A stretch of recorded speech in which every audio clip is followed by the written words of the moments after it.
একদিন এই চালাক শিয়ালটা ফ্রিতে জেলের ভাত খাওয়ার জন্য ইচ্ছা করে নিজেকে পুলিশদের ফাঁদের মধ্যে আটকে দেয়। এরপর অনেক জোরে জোরে কান্না শুরু করে দিলে তার শব্দ শুনে পুলিশ তাকে ধরার জন্য চলে আসে, কিন্তু পুলিশ তাকে নির্দোষ মনে করে লাথি মেরে সেখান থেকে তাড়িয়ে দেয়। কিন্তু তখনই সে সিলভার কালারের রং খুঁজে পেলে তার মাথায় একটা আইডিয়া চলে আসে। এজন্য সে ওই রংগুলোকে তার গায়ে লাগিয়ে নকল আসামি হয়ে যায়, যার কারণে পুলিশরা তাকে আসামি মনে করে জেলখানায় ধরে নিয়ে গেলে সে অনেক খুশি হয়ে যায়। কিন্তু তাকে জেলখানায় বন্দী করার পর একটা বৃদ্ধ নেতা তাকে এই জেলখানার ভয়ঙ্কর শাস্তিগুলোর কথা বলতে শুরু করে, কিন্তু তখন শিয়ালটা তার কথাগুলোকে একদমই বিশ্বাস করছিল না।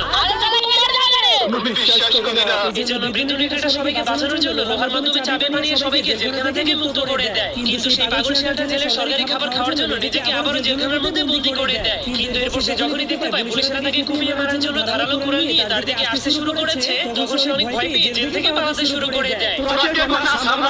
এজন্য জেলার তাকে ধরার জন্য তার পিছনে অনেকগুলো ভয়ঙ্কর কুকুর লাগিয়ে দেয়, কিন্তু তখনই পানিতে নামার কারণে তার উপরে লাগানো নকল রংটা